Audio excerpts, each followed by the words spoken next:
Hello students, आज इस video में हम क्रॉस प्रोडक्ट पढ़ेंगे। क्लास +1 का कंसेप्ट है। सो क्रॉस प्रोडक्ट क्या होता है? दो वेक्टर्स का मल्टीप्लिकेशन करने के बाद अगर हमें दोबारा से वेक्टर्स मिले तो क्रॉस प्रोडक्ट लगाते हैं। सपोज मेरे पास दो वेक्टर्स हैं, vector A and vector B.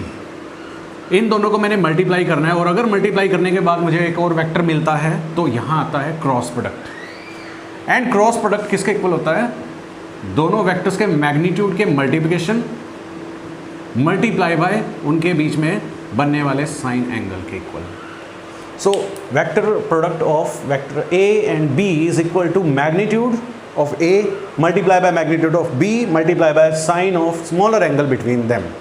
अब इसकी डायरेक्शन किस तरफ होती है?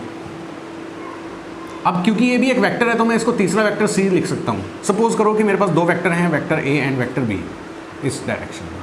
ये एक सेम प्लेन में, इनके बीच में एंगल थीटा बन रहा है। अगर मुझे ए क्रॉस बी निकालना है तो इसकी डायरेक्शन आएगी इनके प्लेन के परपेंडिकुलर डायरेक्शन में, इनके प्लेन के परपेंडिकुलर डायरेक्शन में। तो दो वेक्टर्स का क्रॉस प्रोडक्ट तीसरे वेक्टर के इक्वल आता है और इसकी डायरेक्शन होती है इन दो वेक्टर्स के परपेंडिकुलर डायरेक्शन में। जिस डायरेक्शन में ये पड़े हैं, जो इनका प्रोडक्ट आएगा यानी कि इनका जो क्रॉस प्रोडक्ट आएगा उसकी डायरेक्शन होगी इन दोनों वेक्टर के प्लेन के परपेंडिकुलर डायरेक्शन में। तो मैं उसकी डायरेक्शन भी निकाल सकता हूँ। आप जानते हो कि अगर ये वेक्टर सी आया है तो ये वेक्टर सी अपने मैग्नीट्यूड मल्टीप्लाई बाय इसकी डायरेक्शन के इक्वल होता है। तो अगर इसकी डायरेक्शन निकालनी हो तो वो किसके इक्वल होगा? वेक्टर सी अपॉन में मैग्नीट्यूड ऑफ सी, जिसको मैं लिख सकता हूँ वेक्टर सी कैसे आया था मेरे पास, बट और सी वेक्टर जो सी का मैग्नीट्यूड आएगा वो कैसे आएगा? सो this is the direction unit vector of a cross product vector. ठीक है, जैसे मुझे सी वेक्टर का यूनिट वेक्टर निकालना था तो मैं इस तरह से फाइंड आउट करूंगा, यानी कि मैं दो वेक्टर्स का क्रॉस प्रोडक्ट निकालूंगा, फिर उनके मैग्नीट्यूड और उन दोनों को क्या करेंगे हम? मल्टीप्लिकेशन। तो this is the cross product method. अभी हम इसकी कुछ प्रॉपर्टीज पढ़ते हैं, जैसे cross product of two parallel vectors and we know कि पैरेलल वेक्टर्स के बीच में जो एंगल होता है वो जीरो होता है। तो since theta is zero between parallel vectors, so vector A cross vector B is equal to magnitude of A magnitude of B multiply by sine zero, and sine zero zero होता है। So दो parallel vectors का cross product कभी भी नहीं आता। That's why A cross B is always equal to 0 if two vectors are parallel, if these two vectors are parallel. Similarly, अगर मैं यूनिट वेक्टर्स का क्रॉस प्रोडक्ट निकालता हूँ, सेम यूनिट वेक्टर्स का, तो वो क्या आएगा? 0। जबकि डॉट प्रोडक्ट में I डॉट I 1 आ रहा था, क्रॉस प्रोडक्ट में I क्रॉस I 0 आ रहा है। सिमिलरली J क्रॉस J जो कि y एक्सिस में होता है वो भी 0 आएगा, and K cross K is also 0। Now second property, cross product of two perpendicular vectors. So आप स्क्रीन पोज करके ये उतार सकते हैं, ठीक है? Two perpendicular vectors, cross product of two perpendicular vectors. Now अगर मेरे पास दो वेक्टर्स हैं जो कि A और B आपस में परपेंडिकुलर डायरेक्शन में हैं, दैट मीन्स ये A है और ये B है, दोनों के बीच में एंगल 90 डिग्री है। तो इनका जो क्रॉस प्रोडक्ट आएगा वो आएगा magnitude of A multiply by magnitude of B and multiply sine 90, sine 90 की वैल्यू होती है 1। Okay, so this is the cross product of two perpendicular vectors. तो अब हम ऑर्थोगोनल वेक्टर्स में चलते हैं। ऑर्थोगोनल वेक्टर्स जिनका मैग्नीट्यूड 1 होता है, जैसे आई क्रॉस जे। नाउ इनका जो डायरेक्शन जैसे मैं ऑलरेडी बता चुका हूँ, ठीक है? मैं यहाँ 3 डायमेंशनल एक पिक्चर बनाता हूँ। This is X axis, Y axis and Z axis. X axis पे आई कैप, वाई पे जे कैप और जेड पे के कैप। सो मैं फाइंड आउट करने जा रहा हूँ आई क्रॉस जे। ओके, आई क्रॉस जे। आई क्रॉस जे एक तीसरे वेक्टर के इक्वल होगा, दैट इज के। अब हमें ये देखना है कि ये पॉजिटिव होगा या नेगेटिव, ये हम देख लेते हैं। तो direction of cross product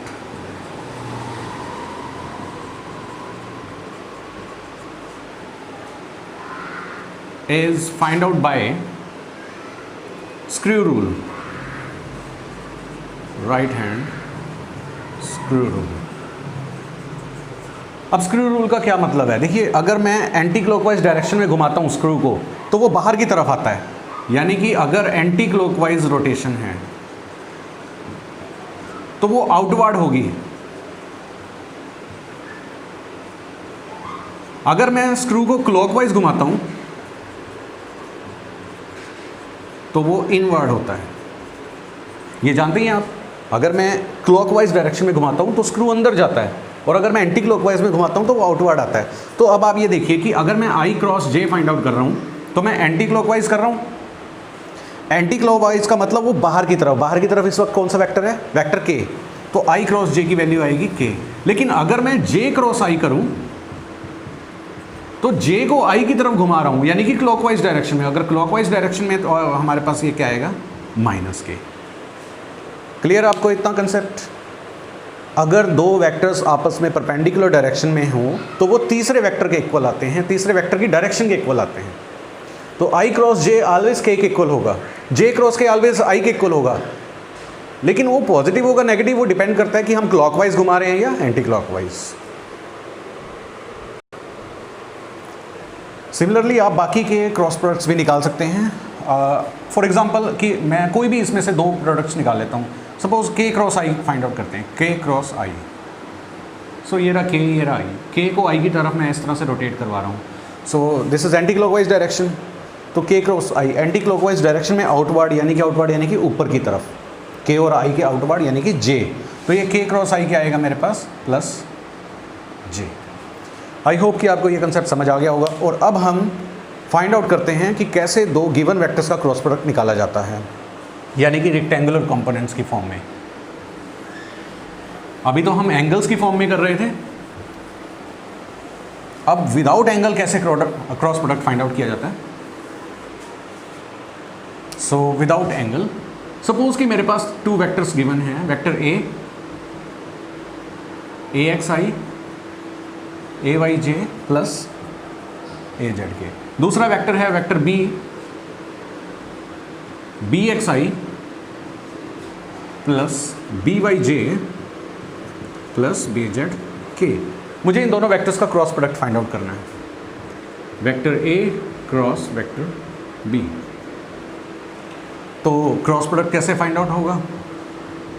A X I plus A Y J plus A Z K cross B X I plus B Y J plus B Z K. Now cross product find out करते हैं। A X B X I cross I plus A X B Y I cross J plus A X B Z I cross K plus A Y B X J cross I plus A Y B Y J cross J plus A Y B Z J cross K plus A Z B x के cross I plus A Z B Y के cross J plus A Z B Z K cross के। इन पे देखिए आप, इन पे ध्यान दो। देखो आई क्रॉस आई जीरो हो जाएगा, ठीक है, के क्रॉस के जीरो हो जाएगा और जे क्रॉस जे भी जीरो हो जाएगा। जो बचेंगे उनको हमने देखना है अभी। देखिए ए X B Y I cross J के इक्वल होगा, ठीक है, और आई क्रॉस के माइनस जे के इक्वल होगा, क्योंकि आई को के अक्रॉस, मैं आपको यहां डायग्राम बना के देता हूं। ये आई, ये जे और ये के। तो अब फिर से देखिए आई क्रॉस जे, ठीक है, आई क्रॉस जे एंटी क्लॉकवाइज था, पॉजिटिव के आया। उसके बाद आई क्रॉस के ये इस डायरेक्शन में, ठीक है, तो ये क्लॉकवाइज डायरेक्शन में, तो इसलिए इसकी वैल्यू क्या आई? माइनस जे। जे क्रॉस आई क्लॉकवाइज है तो माइनस के, बी एक्स, ये 0 है। उसके बाद जे क्रॉस के, ये देखिए जे, ये रहा के, तो जे क्रॉस के मीन्स इस डायरेक्शन में, तो जे क्रॉस के की वैल्यू आएगी positive I plus A Y B Z I, K cross I, K cross I, K cross I, यानी कि positive J plus A Z B X J, and last K cross J. K cross जे हमारे पास clockwise है तो ये minus आई के equal आएगा, minus A Z B Y आई। तो आई 2 बार है, जे 2 बार है और के 2 बार है, तो इनको हम सिंगल टर्म में ले आते हैं। सबसे पहले आई, A Y B Z minus A Z B Y, A Y B Z minus A Z B Y I cap, जे वाला plus A Z B x minus A X B Z J, और फिर के वाला plus A X B Y minus A Y B x, ये आ गया हमारे पास के। सो ये आया दोनों वेक्टर्स का क्रॉस प्रोडक्ट। तो बहुत लंबी मेहनत लगी इसमें। तो अब इसे हम करेंगे शॉर्टकट मेथड से। इतना लंबा प्रोसेस करने की बजाय मैं इन दोनों वेक्टर्स को शॉर्टकट मेथड से सॉल्व करता हूँ। आप देखते रहिए, इतना लंबा मेथड करने की ज़रूरत नहीं है, फिर भी प्रोसीजर मैंने बता दिया है, आप इसे नोट कर सकते हैं स्क्रीन पॉज करके।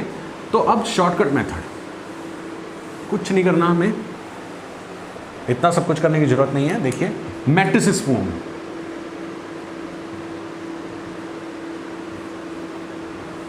हम इसे मैट्रिसेस फॉर्म में बना लेंगे। आई जे के, पहले एक वेक्टर के कोफिशिएंट्स, फिर दूसरे वेक्टर्स के कोफिशिएंट्स, और अब इसे सॉल्व करने का तरीका देखो क्या है। जब हम आई को सॉल्व करेंगे तो उसके रो और कॉलम छोड़ देने हैं। जब आई को सॉल्व करेंगे रो और कॉलम छोड़ के जो 4 एलिमेंट बचे हैं 1 2 3 4, फर्स्ट को फोर्थ के साथ माइनस थर्ड को सेकंड के साथ, ठीक है। 1 2 3 4, 1 मल्टीप्लाई बाय 4 यानी कि ए वाई बी जेड माइनस 3 को 2 के साथ, 3 को 2 के साथ बी वाई ए जेड, ये आ गया हमारे पास आई। अब फाइंड आउट करेंगे जे के। जब हम जे के कोफिशिएंट्स फाइंड आउट करेंगे तो हम उसका रो और कॉलम छोड़ देंगे, हमारे पास ये एलिमेंट्स बच जाएंगे, A X A Z B X B Z, 1 2 3 4, 1 and 4 minus 3 and 2 means A X B Z. अब जे के लिखता हूं मैं, A X B Z minus A Z B X. Okay, अब के कोफिशिएंट्स फाइंड आउट कर लेते हैं। के की रो और कॉलम छोड़ देंगे, रो और कॉलम छोड़ के ये 4 एलिमेंट्स बचेंगे। तो के लिए हमारे पास आ जाएगा ए एक्स बी वाई माइनस ए वाई बी एक्स, और इन तीनों को हम डायरेक्टली लिख लेंगे ऐड करके। बट हम ये देखेंगे कि ये जो हमारे पास जो पहला कोफिशिएंट होता है वो पॉजिटिव, दूसरा नेगेटिव होता है, यानी कि ये हमारे पास सब्ट्रैक्शन में आएगा, और फाइनली हमारे पास रिजल्ट बनेगा ए Y B Z minus A Z B Y I cap. ये माइनस में हो जाएगा, तो माइनस की बजाय मैं प्लस लिख लेता हूँ, इसको प्लस कर देता हूँ और उसको माइनस, यानी कि ए जेड बी एक्स माइनस ए एक्स बी जेड के, और लास्ट वाला एज इट इज़, सॉरी जे है ये, plus A X B Y minus A Y B x के। ये आ गया क्रॉस प्रोडक्ट शॉर्टकट मेथड से। आई होप कि ये मेथड्स आपको समझ आ गए होंगे। थैंक्स।